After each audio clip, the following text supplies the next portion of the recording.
Our job is not to get emotional about the actual business that we're doing. And a lot of entrepreneurs make that mistake. So for me, I never, any business can get sold. Give me the right price, I'll sell it right now. Because I'm not attached to my company. The first thing I had to rule out was stop saying that this is a family business. Because you can't keep top talent if they know you're just gonna give it to your kids. Us owning the company doesn't mean that the family has to run the company. And when you have top talent wants to know that if I'm the best to be the CEO, will you move? And my answer is yeah, when you want it, if you're good at it. Money don't grow on trees, but I still believe I can achieve. Cause cash rules everything around me, around me, around me, around me. Money don't grow on trees, but I still believe I can achieve. Cause cash rules everything around me, around me, around me, around me. Money don't grow on trees, but I still believe that I can achieve. Cause cash rules everything around me, around me, around me, around me. So welcome to another episode of the Black Money Tree Podcast. I'm so excited to be here. Today we have a tremendous entrepreneur. Haven't known him that long, but I feel like I've known him all my life. This brother is doing some amazing things. He's a little bit younger than me, but he's killing the game. He really understands business. And when I say understands business, I'm not saying a hustle. He understands business. He knows how to analyze businesses, scale businesses, and he's paid to do that. So we're going to talk to my brother, Dr. Tyler Jacobs. He's going to tell us a little bit about himself and his business, and we're going to figure out what nuggets we can gain to help us to grow our business. So, Dr. Jake, thank you so much for joining us. Appreciate it. Thank you so much for having me. So let's talk about, when did you start in business? Did you grow up saying you want to be an entrepreneur or businessman? What I will say is I didn't grow up saying I would be an entrepreneur or a businessman, but I was only surrounded around entrepreneurs and businessmen.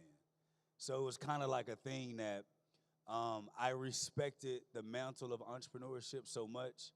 My grandfather was the first millionaire I ever met. Although he didn't give us a dime, but he did give us nuggets. And I saw him paying payrolls, staff, and hiring and firing. He was in the tax and accounting business. And I knew I didn't want to be a tax or an accountant, but we had entrepreneurial endeavors since I was like 8 years old. So it kind of was something that became because of exposure and environment, for sure. So 8 years old, what was you doing, man? Well, the first business was cutting grass. My dad actually cut grass on the side. Outside of his a job at the Dallas Morning News. I didn't like cutting grass, but I loved talking to people. So my buddies wanted to cut grass, and I knew how to get the deals. So my dad wanted to teach me a lesson of hard work. But in that lesson of hard work, I did the heat. It was the heat I didn't like. I didn't like the heat. So what I figured out was a shortcut. If I can get the deal, my friends could help make money by cutting the grass. Yeah. And so that was like my first little business. I'll go up there and be like, I'm just 8 years old. I'm just trying to cut grass. Yeah. They ate it up every time.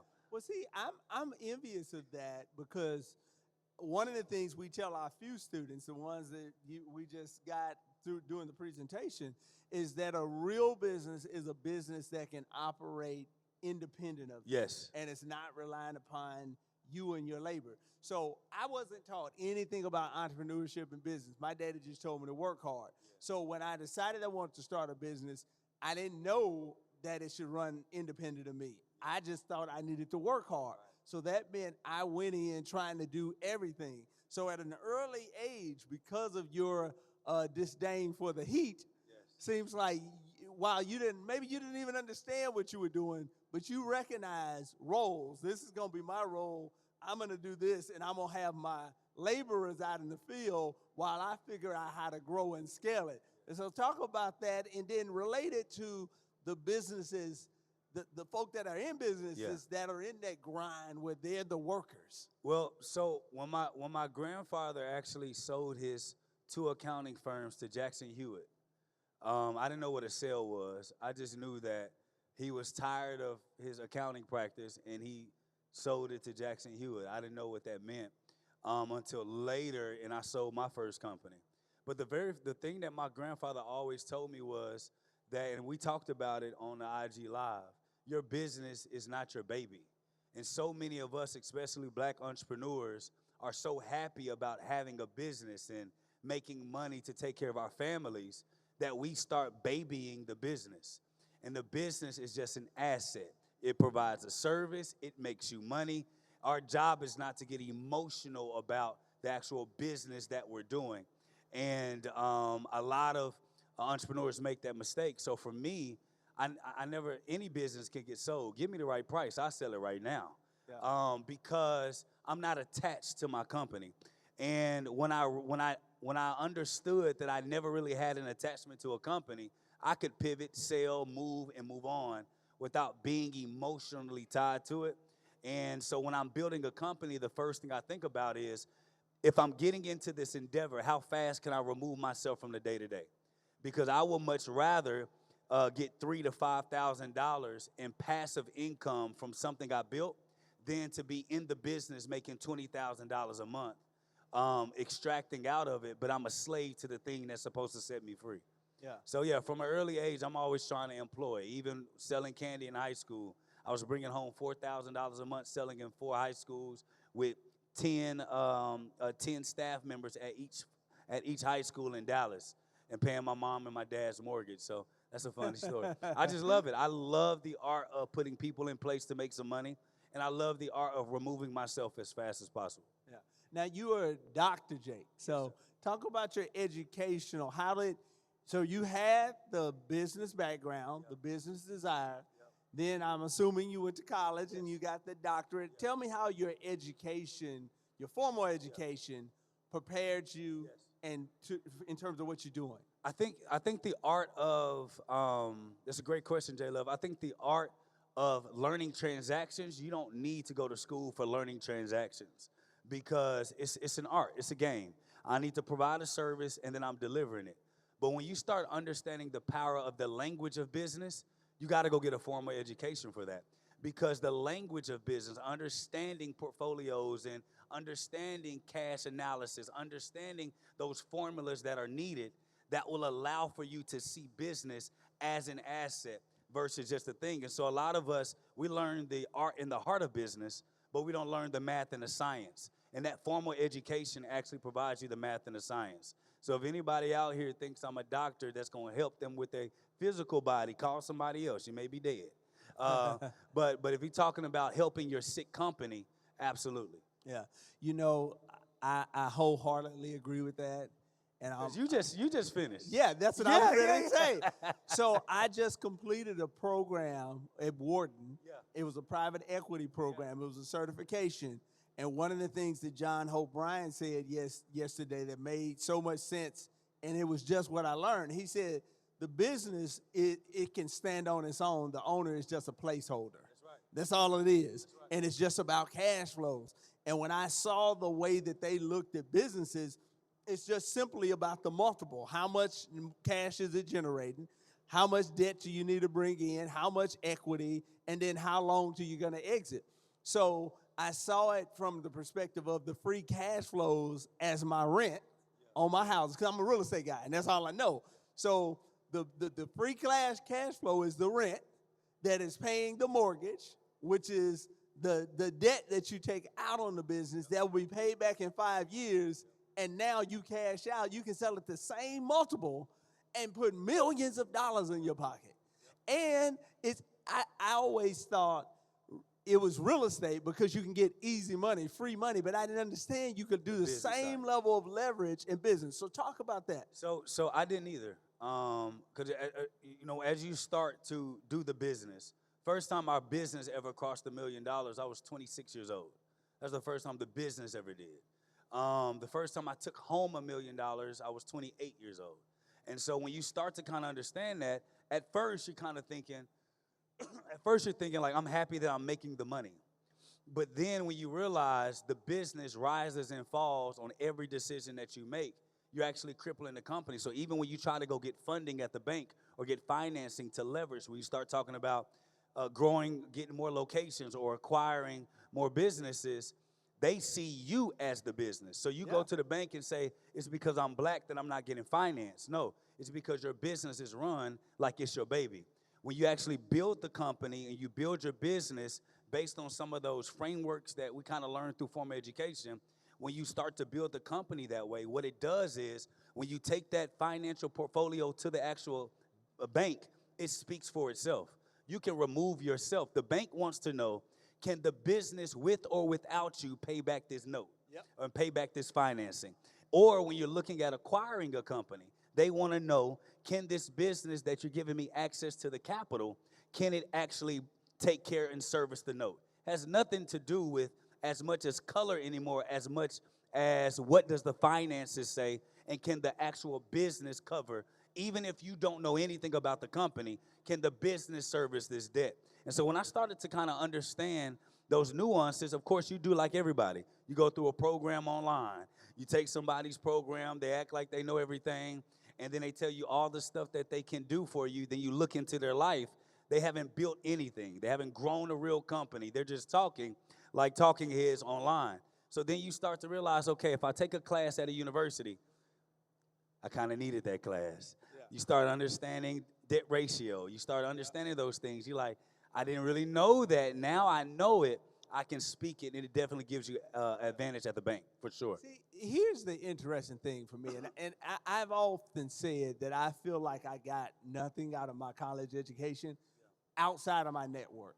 My board of directors, Texas Black Expo, a lot of my clients in real estate and things of that nature, they're folk that I knew from college. Like we had a reception at Coco Diz, one of the top premier fine dining restaurants in Houston, on Thursday night. Well, my college roommate, my line brother, was business partners with the guy that owned it. So that was what I got from college. Now, through this Wharton program, I got so much out of it.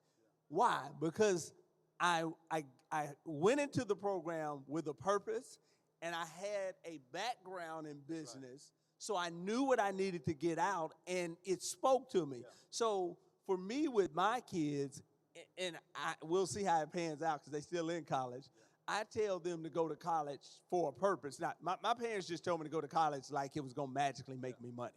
But this program I went to for a specific purpose, so I gained something out of it. So talk about that. What's your thoughts on that? I think undergrad is for networking. Okay. Undergrad is for networking and learning how to learn. So even when we talk about degrees, right, if you think about the degree structure, the undergrad is just proof that you can learn. When you start to get higher up and get more grad degrees or more specialty, then you begin to learn the specialty of whatever the industry that you're in. So if somebody wants to get in business, I would say you don't need a degree to get in, to start business, but you need to understand business at a higher level or a formal level to be able to grow and expand it in some capacity. Now, especially when it comes to black or minority owned companies, a lot of them say, well, you got Mark Zuckerbergs and all of these folk that didn't have to go to school. But what they fail to realize is that their private schools that they went to in school were so rigorous that their private schools were at the level of some of our undergrad and even grad schools, just for the sake of having a degree. So by the time they got into Harvard, their parents have master's degrees. They've been in private school their entire life. They've been private teachers. They've been in these meetings. So they're afforded the luxury to not have to finish school or undergrad or grad school. We don't have that luxury because we're so behind the ball when it comes to even formal education as it stands. And so what I would say, tell anybody, listen, go to school. You don't know what your undergrad. Go explore, build the relationships. And then what I would tell my children, if you want to get in business, don't go right into your MBA because there's no credence there. You have no experience to bring value to the university, to the cohort. You don't have any of that. So then you go into the real world, learn business, make your mistakes, and then once you kind of start getting some things stabilized, then go back and get your MBA and then potentially doctorates too as well. So I think there are people that have done well without a degree and without understanding formal business structure.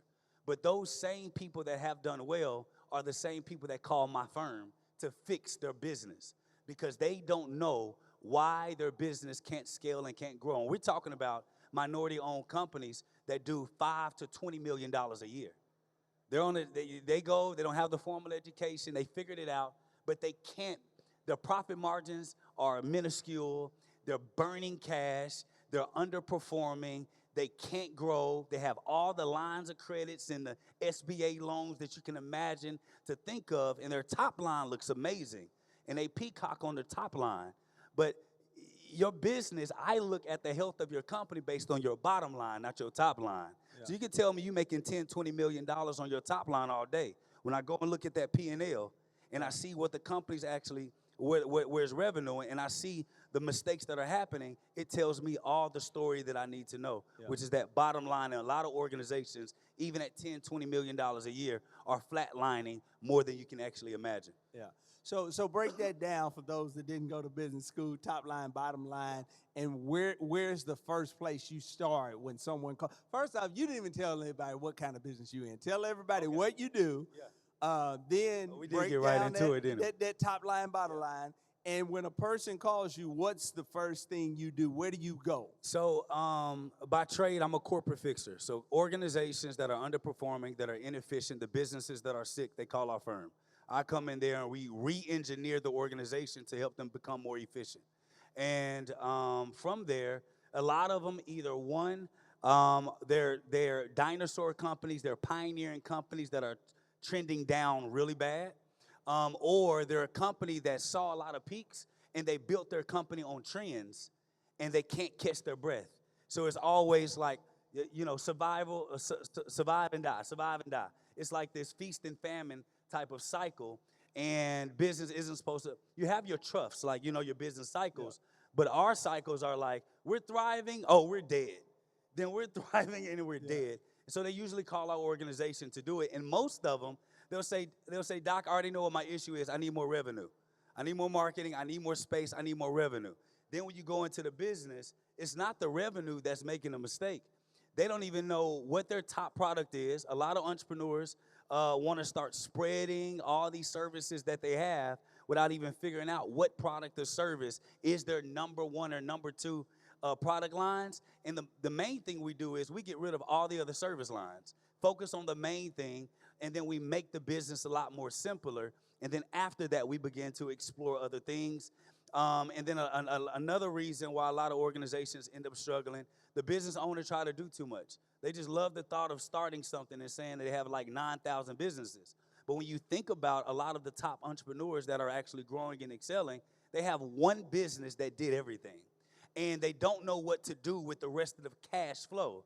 And so they end up acquiring companies, or they put their money in other places that somebody else is actually running, but they're still keeping their eyes on the main thing. Because it's hard to run multiple companies at the same time when you don't have staff, you don't have support, and it's really just you. Yeah. And so that's what I do. We go in there, we fix sick companies, sick organizations, and then we turn them things around. It's the hardest job on planet Earth, but it's one of the most rewarding jobs, especially when you see people come on the other side and become, something that they never thought they could be. Yeah. I had two thoughts. One, I interviewed Roland Parrish yesterday. Oh, and he said the same thing. I asked him, well, I have 3 businesses now.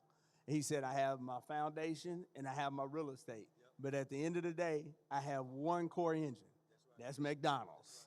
With the extra money that I make with McDonald's, it funnels into my foundation. We don't fundraise. He didn't say he said he does one fundraiser. It's his golf tournament. But he said for the most part, it comes from McDonald's. With our real estate, we're acquiring properties. Where does that money come from? McDonald's. So that was kind of his legacy play, because I guess he realized maybe that his kids didn't want to work 18-hour days as he did with McDonald's. So go ahead. And the thing is, J. Love, it's never the sexy business that ends up becoming the thing. Yeah. We like the shiny thing. Like, man, if I'm doing this, everybody gone. But it's always that ugly duckling business that you're just sick of. You want people, you want to move away from it. You want to try something else. You've been doing it for decades, and it's just this thing. You're like, I want to do something else. Like, I need something new in my life. When in truth, it's the ugly businesses that are the ones that thrive the most, Yeah. and make the most money. So you're absolutely right. It's the one business, and through that you can have hobbies, but it's usually one core business that you should keep your mind on and just continue making it better and growing. Yeah. It reminds me of the article I wrote for Black Enterprise called Image or Economics.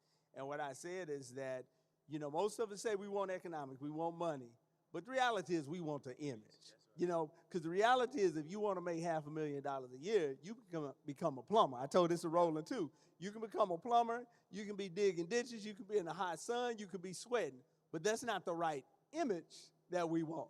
We feel like if we're successful, we're supposed to be in a nice suit, an air-conditioned office, have a nice watch, and everybody says, oh my goodness, look at them, as opposed to driving a pickup truck, having pipe in the back, having some corduroy pants on. So it's all about image as opposed to the economics of it. Do you see that prevalent at all? Yeah, I see it, and people blame social media, but it was here before social media. Social media can only enhance or amplify what we already had innately inside of our heart or what we had hidden. And so it wasn't social media that did it. Social media just put a spotlight on all the deficiencies that we have, and a lot of it has to do with insecurities. Wanting to be seen is the number one reason why it costs us so much money. Wanting to be seen. And the goal is to not be seen. You want to be hidden. You don't want no one to know what cars you're driving. You don't want them to know like the size of your house. They shouldn't know any of that, because those things actually expose you to being exploited from those that want to take advantage of the fact that you are successful. And so it is an image thing, and I think it has a lot to do with just us wanting to be seen for our value. I don't think it starts with us just wanting to be seen to floss. I think we just really want people to know, like, hey, we're here, we thrive, we're alive, we're at the table just as well as anyone else. But the goal is, I tell my team all the time, I don't care, I don't want to be right, I want to be rich. I don't care about who's right, what's going on. My objective is to make sure that me and my family are taken care of, and we have a company that other people want to be in, which is another thing we probably talk about a little bit later. Yeah. Well, I think we're going to be running short on time here. I do have a few other questions, but since this is a live episode, I always like to open it up to our audience to see if they have any questions, because ultimately we're trying to empower and teach as many people as possible. So is there anyone with any questions? Because we can keep going, but what questions do y'all have? Right there in the front. We got a mic coming to you.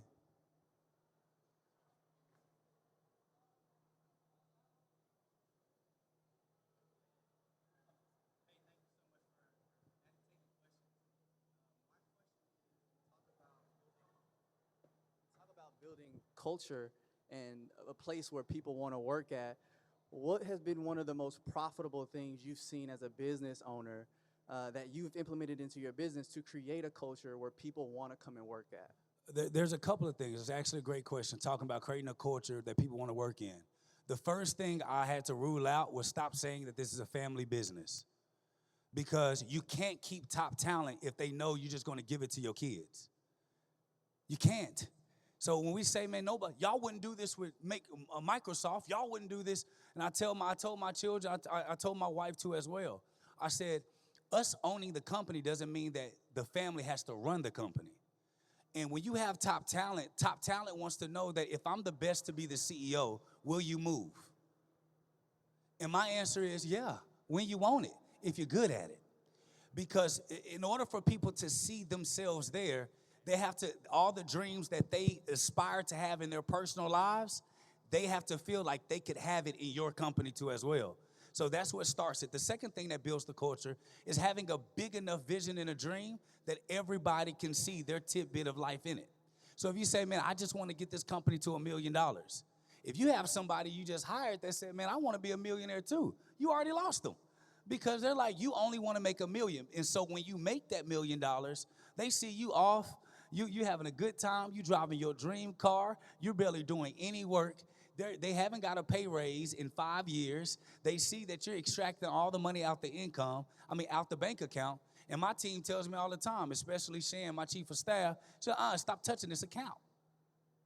She go off. Yes, ma'am, you're right. It's not my company, it's our company. I have to understand that. So when you decide that you want to actually grow past your capability and you want people to love being there, you have to immediately say, this is no longer my company, this is our company, and you find ways to provide opportunities for people to have equity and ownership. They can have say with time that they prove it, and also they have to know that you're willing to remove yourself out the way if they're the most suited at running the company. That's the biggest thing. Good question. All right, that was a good one. All right, we got another one right there. So with us being in a digital age, do you find that a lot of the companies that come to you that are sick, are they having any issues with technology, adjusting to technology and incorporating AI, things like that? It's all of the above. It's technology. It's not just AI. I think AI is a buzzword that everyone is using. There's so many other technologies that are out there that you need to run in your organization. It's not just technology. It's resources, access to capital. And what we tell people all the time is when we're looking at their org chart, a lot of it is heavily based on domestic talent. In order to actually capture wealth, we have to look at the history of all the companies that became great. Wealth is built on cheap and free labor. We know where the free labor came from, don't we? That's where wealth is gained from. So in order for you to actually grow and expand with our limited capacity or limited capital, we have to go offshore to find talent. Because offshore is cheaper talent, but the thing is you just can't go to Fiverr and get it. You have to source that talent. And we actually have offices in different countries, all over the world, that we can actually source talent from those places and provide true staffing and true help to the companies that we support. So you talk about a lot of small businesses. What do we struggle at? Customer support, following up with clients, finding the clients that go to the site and talking to them when they need to, when at the moment that they go there. Then you're like, dang, if I go get me a full-time person, that's going to be $3,000, $4,000 a month for one person. I can't do it. But if you go offshore, you can get 2 or 3 people for the same price that you can split their shifts. They can work 3 shifts and work for you all the time because America has done a great job marketing how amazing America is, but that's also our crutch because we don't know that there's amazing talent outside of the borders of America at affordable prices that want a career. They want to work 10, 20, 30 years for some company because that's the only way that they can actually grow and expand. And so, yes, technology is one, but also they're too top-heavy being in America. When you start looking at those big companies, Deloitte, KPMG, Bain & Co., you start looking at Apple, you start looking at Microsoft, you start looking at Facebook, go and really look at the cadence of their organization. I can guarantee you less than 30% of their staff is in America. Everybody else is sourced everywhere else. Here's a note. Y'all ready for this? I got you. If you want someone who's creative, go to Colombia. If you want somebody that's operation-minded, you go to the Philippines or you go to Africa. You go to Kenya. You go to Nairobi. You go to Nigeria. You go to those are the ones we use. And then if you want someone who's tech-focused, only go to India for that because their universities are focused on those specialties. And so if I'm looking for talent offshore, I have to ask myself, what does the country focus on? That's where I need to be sourcing my talent from. So we have to think, I'm a black business owner, but I'm not black only. Y'all got it. I'm black owned, not only. The job is to be as spread as you can with the talent and diversity. You should be fine. Great question. I'm going to chime in on that. Man, this is something that I wouldn't say recently learned, but I've really evolved because everybody's been ranting and raving about our social media this year. Guess what? Philippines. You know, my guys out there, photographer, they know an hour after every event, upload. If you look at our social media, within an hour, bam, it's these dope videos. Philippines. Most of our YouTube stuff, our podcasts, I got a guy in the Ukraine doing that. My agency, all the ads, everybody saying, oh, I saw you on the ads. You look so good, all that type of stuff. Dubai. And now he's Indian, so his team is based in India. He oversees the team. So, but man, you can find some very good talent that is very inexpensive. So I totally agree with that. We got time for one more question. One more question? I'm like, man, I wish we had some more time, man. Thank you. So just to follow up on what you just said, where are you sourcing these project managers that are in these different countries? Because you gave the layout for like Yep. the specialties, but where are you sourcing them? Because Fiverr is when it's just like, again, marketed and promoted and we know it, but outside of that, where are we finding this talent? Meet us at booth 102. I got you. Booth 102. If anybody want to know, we'll break it down and talk to you. That's one of the service lines that we offer. Not only do you do that, but you also have to not only source them, you have to assess them, you have to train them. And that's another thing, one more, especially when it comes to organizations, just because they have a good resume doesn't mean that they don't need time to adjust. And a lot of us hire people and be like, you should fix it already. That's not how it works. It takes 90 days for anyone, even with talent, to get comfortable in your organization. It takes a year for them to become efficient. It takes 18 months for them to become proficient. It takes 36 months to 48 months for them to become a master in your business. So when we're hiring people and just throwing something at them, we're actually giving them a hard time of making it harder for them to actually help us. So we definitely have to explore and expand in a multitude of different ways and really pay attention to training, assessing, and then developing talent from within from there. Awesome, awesome, awesome. Well, thank you so much. This has been a great discussion. Y'all need to check this brother out. Follow him. Jake Taylor Jacobs, JakeTayler Jacobs on Instagram, bizcocapital.co on for sites. And if y'all want to get more information, kind of answer one-on-one for your organization, we're right over there in booth 102. And we'll be there as long as you need for us to answer the questions that you need to get done. Awesome. Everybody give it up for Dr. Jake.